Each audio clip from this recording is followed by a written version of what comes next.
Hi all, അസ്സലാമു അലൈക്കും. Welcome back to my YouTube channel. അപ്പോൾ ഇന്നെൻ്റെ അൺപ്രഡിക്റ്റബിൾ ഡേ ആണ്. എൻ്റെ പ്ലാനിലേ ഇല്ലാത്ത, എൻ്റെ ടൈം ടേബിളിലേ ഇല്ലാത്ത ഒരു ദിവസമാണ് കേട്ടോ. ഒരിക്കലും ഞാൻ പ്രതീക്ഷിച്ചില്ല ഇങ്ങനൊരു യാത്ര. രാവിലെ ഇക്കായും മക്കളും പോയിട്ടുണ്ടായിരുന്നു. ശേഷം എൻ്റെ മോർണിംഗ് റൂട്ടീൻസൊക്കെ ഞാൻ സ്റ്റാർട്ട് ചെയ്തു കേട്ടോ. അപ്പോൾ പെട്ടെന്ന് എനിക്കൊരു ഫോൺ കോൾ വന്നു. ഈ മാസമാണ് കാറിൻ്റെ ടെസ്റ്റ്. നമുക്ക് എത്രയും പെട്ടെന്ന് തന്നെ കാറിൻ്റെ പേപ്പർ വർക്ക് എല്ലാം നമുക്ക് ക്ലിയർ ചെയ്യാനുണ്ട്. എത്രയും പെട്ടെന്ന് ഷോപ്പിലേക്ക് വരാൻ പറഞ്ഞ് ഇക്കാടെ കോൾ ഉണ്ടായിരുന്നു. അങ്ങനെ ഞാൻ പെട്ടെന്ന് തന്നെ റെഡിയായി ഷോപ്പിൽ പോയി നമ്മുടെ യാത്ര സ്റ്റാർട്ട് ചെയ്തു. നമ്മൾ ഓഫീസിലേക്ക് എത്തിയിട്ടുണ്ട് കേട്ടോ. ഓഫീസിലെത്തി അവിടെ കാര്യങ്ങളൊക്കെ പറഞ്ഞു. അവിടെ പോയപ്പോൾ ഇക്കാടെ ഹെവി ലൈസൻസും റിന്യൂ ചെയ്യണമായിരുന്നു. എൻ്റെ ഡേറ്റും കഴിഞ്ഞിട്ടുണ്ടായിരുന്നു. അപ്പോൾ എന്തായാലും പോയതല്ലേ, എല്ലാ കാര്യങ്ങളും നമുക്ക് ഒരുമിച്ച് നടത്തി വരാമെന്ന് വിചാരിച്ചു. അപ്പോൾ അവിടെ പോയപ്പോൾ ഫോട്ടോസ് വേണമായിരുന്നു. ഫോട്ടോസ് ചോദിച്ചപ്പോൾ ഫോട്ടോസ് 3 എടുക്കാൻ ഇക്കാടെ കയ്യിലില്ലാത്തതുകൊണ്ട് നമ്മൾ അവിടെ നിന്ന് അടുത്ത് തന്നെ സ്റ്റുഡിയോ ഉണ്ടെന്ന് പറഞ്ഞിട്ട് ഒരു സ്റ്റുഡിയോയിലേക്ക് പോയി ഫോട്ടോ എടുക്കായിരുന്നു കേട്ടോ.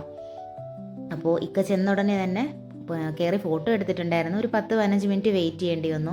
എൻ്റെ ഇക്കാക്ക് എവിടെ പോയാലും പെട്ടെന്ന് കാര്യങ്ങൾ നടത്തി വരണം, അതുപോലെ പെട്ടെന്ന് കാര്യങ്ങൾ ചെയ്ത് തീർക്കണം, അങ്ങനെ ആഗ്രഹിക്കുന്ന ഒരാളാണ്. പക്ഷെ അവിടെ ഒരു 10-15 മിനിറ്റ് പോയപ്പോൾ അങ്ങനെ നമ്മളവിടെ ഇരിക്കുവാണ് കേട്ടോ.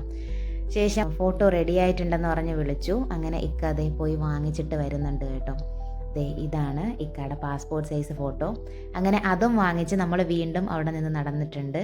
അതിന് കുറച്ചടുത്ത് തന്നെയാണ് കേട്ടോ, ഒരുപാട് ദൂരമൊന്നുമില്ല. നേരെ ഓഫീസിലേക്ക് പോയി നമ്മൾ ഫോട്ടോസൊക്കെ കൊടുത്തു. പിന്നെ ആധാർ, ഐഡൻറ്റിറ്റി കാർഡ് എന്തൊക്കെയോ ചോദിച്ചിട്ടുണ്ടായിരുന്നു, അതൊക്കെ കൊടുക്കുന്നുണ്ട്. അപ്പോൾ ആരും തന്നെ കാറിൻ്റെ അല്ലെങ്കിൽ ഏത് വണ്ടി ആയിക്കോട്ടെ ടെസ്റ്റിൻ്റെ സമയമായാൽ ഒന്ന് നേരത്തെ തന്നെ ആലോചിച്ച് വെച്ചേക്കണം കേട്ടോ. കഴിഞ്ഞ മാസമൊക്കെ ഓർമ്മയുണ്ടായിരുന്നു, സമയം നേരം ആയപ്പോഴത്തേനും അത് മറന്നുപോയി. അത് മിക്കവർക്കും സംഭവിക്കുന്നതാണല്ലേ. കുറച്ച് പേപ്പേഴ്സിലൊക്കെ സൈൻ ചെയ്യാനുണ്ടായിരുന്നു. അങ്ങനെയൊക്കെ പേപ്പേഴ്സിലൊക്കെ സൈൻ ചെയ്ത് കൊടുക്കുന്നുണ്ട് കേട്ടോ. ടാക്സ് അടയ്ക്കണം, പൊല്യൂഷൻ, അങ്ങനെ ഒരുപാട് പേപ്പേഴ്സ് ഉണ്ട് കേട്ടോ, ഇൻഷുറൻസ്. അപ്പോൾ ഇതെല്ലാം ക്ലിയർ ആവണം. അതിൻ്റെ ക്ലിയറൻസ് എല്ലാം നടത്തണമെങ്കിൽ നേരത്തെ തന്നെ ഇറങ്ങി തിരിക്കുക. ശേഷം കാറിൻ്റെ പണികളൊക്കെ അതിന് ശേഷം നടത്താനുണ്ട്. അങ്ങനെ അപ്പോൾ ഇനി കാറ് പണിയാൻ കൊടുക്കണം, അതിൻ്റെ അറ്റകുറ്റപ്പണികളെല്ലാം തീർക്കണം, അങ്ങനെയൊക്കെ ഉണ്ട്. ശേഷം പോകുന്ന വഴിക്ക് നമ്മൾ ഒരു അടിപൊളി ഒരു ജ്യൂസ് കട കണ്ടു കേട്ടോ. അപ്പോൾ ഇക്ക ഇതിനു മുമ്പ് ഇവിടെ വന്നിട്ടുണ്ട്, നല്ല അടിപൊളിയാണ് എന്ന് പറഞ്ഞിട്ട് എന്നെ പരിചയപ്പെടുത്താൻ വേണ്ടിയിട്ട് കൊണ്ടുവന്നിട്ടുള്ളതാണ്. അങ്ങനെ നമ്മൾ പറഞ്ഞിട്ടുണ്ടായിരുന്നത് ഒരു ബ്ലൂബെറി മൊജിറ്റോസ് ആണ് കേട്ടോ. അപ്പോൾ അത് 2 വേണോ എന്ന് ചോദിച്ചിട്ടുണ്ടായിരുന്ന സ്റ്റൈലാണ്.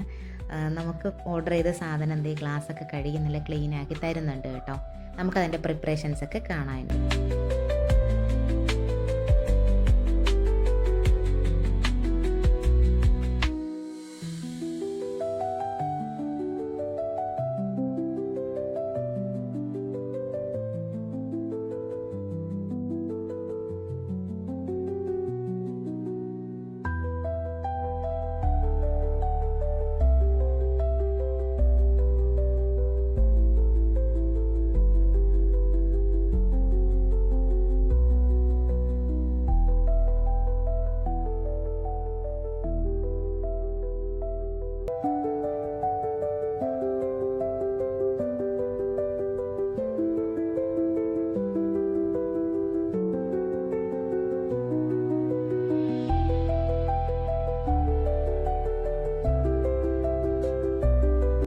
അപ്പോൾ അന്നത്തെ ദിവസം നല്ല വെയിലായിരുന്നു. ആ ചൂടിൽ നമുക്ക് ആ തണുത്ത ഒരു മൊജിറ്റോസ് കിട്ടുമ്പോൾ ഉള്ള ഒരു ഫീലിങ്സ് പറയണ്ടല്ലോ. അപ്പോൾ ആദ്യത്തെ ഒരെണ്ണം റെഡി ആയിട്ടുണ്ട്, ഇക്കാക്ക് കൊടുത്തിട്ടുണ്ട് കേട്ടോ.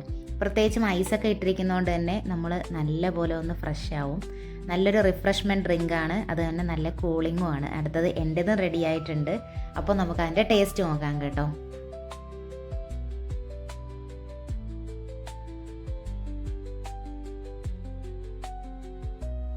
അപ്പോൾ അതിൽ കസ്കസൊക്കെ ആഡ് ചെയ്തിട്ടുണ്ടായിരുന്നു. എന്നോട് കലക്കി കുടിക്കാനാണ് കേട്ടോ പറഞ്ഞത്. കസ്കസൊക്കെ താഴ്ഭാഗത്ത് ഇങ്ങനെ താഴ്ന്നു കിടക്കുമായിരുന്നു.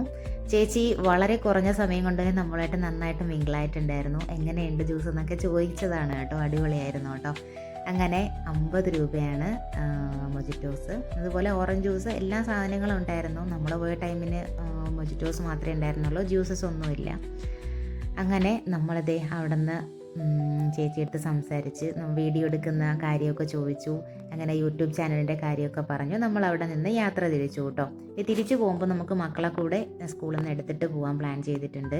അപ്പോൾ പോകുന്ന വഴിക്കൊരു വലിയ മീൻ ബൈക്കിൽ കൊണ്ടുപോകുന്നുണ്ടായിരുന്നു കേട്ടോ. ഇത് എന്ത് മീനാണെന്നറിയില്ല, ആർക്കെങ്കിലും അറിയാമെങ്കിൽ കമൻറ്റ് ചെയ്തോളൂ കേട്ടോ. അങ്ങനെ സ്കൂളിൽ നിന്നും മക്കളെ കൂടെ എടുത്തിട്ട് പോവുകയാണ്. സ്കൂളിൽ നിന്ന് വന്നപ്പോൾ ഇശലിന് നല്ല പനി ഉണ്ടായിരുന്നു. പക്ഷേ വീടെത്തുന്നതിന് മുമ്പ് തന്നെ പനി കൂടിയിട്ട് നമ്മൾ നേരെ ഹോസ്പിറ്റലിലേക്കാണ് പോകുന്നത്. ഹോസ്പിറ്റലിൽ എത്തിയോ എന്നാണ് ഞാനിങ്ങനെ അങ്ങോട്ടും ഇങ്ങോട്ടും നോക്കുന്നത്. പെട്ടെന്ന് തന്നെ നമ്മൾ ഹോസ്പിറ്റലിൽ എത്തി. മോളെ എടുത്തുകൊണ്ട് പോയി, അവൾക്ക് നടക്കാൻ പോലും വയ്യ. എടുത്ത് കാറിൽ ഇരുത്തണം, കാറിൽ കയറിയ കിടത്തം, അങ്ങനെ ഭയങ്കര ക്ഷീണമാണ് കേട്ടോ. അങ്ങനെ ആയിഷ നസറിന് OP ടിക്കറ്റും കൊടുത്ത് ക്യൂവിൽ നിർത്തിയിട്ട് ഞാൻ ഇശലിനെയും കൊണ്ട് നിൽക്കുമായിരുന്നു. അങ്ങനെ ഇശലിനെ ഡോക്ടറെ കാണിച്ചു. അന്ന് ഫുൾ ഒബ്സർവേഷനിലായിരുന്നു. രാത്രി 10 മണിയായി കേട്ടോ വീടെത്തിയപ്പോൾ. ഫാർമസിയിൽ നിന്ന് മരുന്നെല്ലാം മേടിച്ചു. എന്നിട്ട് നമ്മളതേ വീട്ടിലേക്ക് പോവുകയാണ്. അന്ന് ദിവസം ഫുഡൊന്നും കഴിച്ചിട്ടില്ല. കുടിച്ചൊരു മൊജിറ്റോസിൻ്റെ ബലത്തിലാണ് നടക്കുന്നത്. മക്കൾ സ്കൂളിൽ നിന്ന് നേരെ ഇങ്ങോട്ട് കൊണ്ട് ഹോസ്പിറ്റലിലല്ലേ വന്നത്. അപ്പോൾ ഒന്നും കഴിക്കാൻ പറ്റിയിട്ടുണ്ടായിരുന്നില്ല, മക്കളും കഴിച്ചിട്ടുണ്ടായിരുന്നില്ല. പിന്നെ ഇശലിന് ഇമ്മ്യൂണിറ്റി പവർ ഭയങ്കര കുറവാണ്. ഫുഡൊക്കെ കഴിക്കാൻ ഭയങ്കര പാടാണ്. പകുതിയിലെത്തിയപ്പോഴാണ് ഇശലിൻ്റെ ഷൂസ് എടുക്കാൻ മറന്നുപോയത്. ഒബ്സർവേഷനിൽ ബെഡിൻ്റെ താഴെ ഊരി വെച്ചിട്ട് ഇങ്ങ് പോകുന്നതാണ്. രണ്ടാമത് നമ്മൾ പോയി എടുത്തിട്ട് വന്നു. ഇക്കായും ഇശലും കൂടെ വെയിറ്റ് ചെയ്ത് നിൽക്കുകയായിരുന്നു. അങ്ങനെ നമ്മളെ കണ്ടിട്ട് അവരും നടന്നു, കാറിൽ കൊണ്ട് കിടത്തി കേട്ടോ.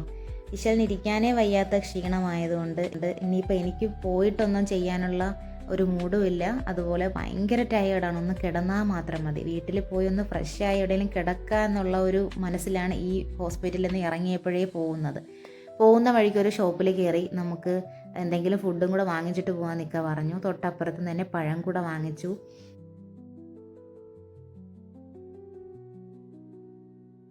നമ്മളതേ വീണ്ടും കാറിലേക്ക് വന്ന് കയറിയിട്ടുണ്ട്. നമ്മൾക്ക് ഇനി നേരെ വീട്ടിലേക്ക് പോകാൻ കേട്ടോ. ഓരോ ദിവസവും വ്യത്യസ്തമാണല്ലേ. രാവിലെ നേരം വെളുക്കുമ്പോൾ എന്തെല്ലാം പ്രതീക്ഷയോടെയാണ് നമ്മൾ ഓരോന്നും ആഗ്രഹിച്ചു വരുന്നത്. രാവിലെ സന്തോഷമായിരുന്നെങ്കിലും വൈകിട്ട് ഇത്രയും വിഷമത്തിൽ വന്നെത്തുമെന്ന് ഒരിക്കലും പ്രതീക്ഷിച്ചില്ല കേട്ടോ. അപ്പോൾ എല്ലാം നല്ലതിന് എന്ന് ആശ്വസിക്കുന്നു. അങ്ങനെ നമ്മൾ വീടെത്തിയിട്ടുണ്ട്. ബാഗും ഒക്കെ എടുത്ത് നമുക്ക് നേരെ ഇനി വീട്ടിലേക്ക് പോവാം. ഫുഡൊക്കെ കഴിക്കണം, ഒന്ന് ഫ്രഷ് ആവണം. ഫ്രഷായിട്ട് കഴിക്കാനുള്ള ഒരു മൈൻഡിലൊന്നും അല്ല, വിശന്ന് കറങ്ങിയാണ് വീടെത്തിയിട്ടുള്ളത്. അങ്ങനെ തന്തൂരിയും പൊറോട്ടയാണ് വാങ്ങിച്ചിട്ടുണ്ടായിരുന്നത്. അങ്ങനെ നമ്മളിനി ഫുഡൊക്കെ കഴിച്ചിട്ട് വരട്ടെ. ഇശലിന് അവളോട് ചോദിച്ചപ്പോൾ ബട്ടർ ബന്ന് മതി എന്ന് പറഞ്ഞിട്ട് ബട്ടർ ബന്നാണ് കേട്ടോ വാങ്ങിച്ചത്. അപ്പോൾ കട്ടൻ ചായയും ബട്ടർ ബന്നുമാണ് ഇശലിന് കൊടുക്കാൻ പ്ലാൻ ചെയ്തിട്ടുള്ളത്. ആയിഷ നസറിന് ഇഷ്ടം ഇത് നമ്മുടെ ഷവായിയുടെ കൂടെയൊക്കെ കിട്ടുന്ന ഉപ്പിലിട്ട ഐറ്റംസ് ഒക്കെ ഉണ്ടല്ലോ, കുക്കുംബർ, ബീട്രൂട്ട്, ക്യാരറ്റ്, അതൊക്കെ ഭയങ്കര ഇഷ്ടമാണ്. അങ്ങനെ അത് കഴിക്കാൻ വേണ്ടിയിട്ട് ഞാൻ ഇങ്ങനെ വേണമെന്ന് ചോദിച്ച് കൊടുത്തിട്ടുള്ളൂ. വീഡിയോസൊക്കെ ഇഷ്ടമാണെങ്കിൽ ഒന്ന് സബ്സ്ക്രൈബ് ചെയ്തേക്കുക, നമ്മുടെ പുതിയ ചാനലാണ്. അതുപോലെ ലൈക്കും കമൻറ്റും ഒക്കെ ചെയ്തോളൂ കേട്ടോ. അപ്പോൾ നമ്മൾ ഫുഡൊക്കെ കഴിക്കട്ടെ. 2 ദിവസത്തിന് ശേഷം അൽഹംദുലില്ലാ ഇശൽ റെസ്റ്റൊക്കെ എടുത്തിട്ട് നല്ല അടിപൊളിയായി ഹെൽത്തി ആയിട്ട് തന്നെ സ്കൂളിൽ പോകാൻ റെഡിയായി ഇറങ്ങുന്നുണ്ട്. അപ്പോൾ രണ്ടുപേരും റെഡി ആയിട്ടുണ്ട്. നമുക്ക് അവരെ സ്കൂളിൽ കൊണ്ടാക്കിയിട്ട് വരാം. ഇക്കായും റെഡിയായി വന്നു കേട്ടോ. അൽഹംദുലില്ലാ അങ്ങനെ ഇശൽ ഭയങ്കര ഹാപ്പിയാണ്, ടാറ്റയൊക്കെ പറഞ്ഞ് ഇറങ്ങുന്നുണ്ട്. അപ്പോൾ ഇനി അടിപൊളി ഒരു വീഡിയോ ആയിട്ട് ഉടനെ തന്നെ കാണാം കേട്ടോ, ഇൻഷാ അല്ലാഹ്.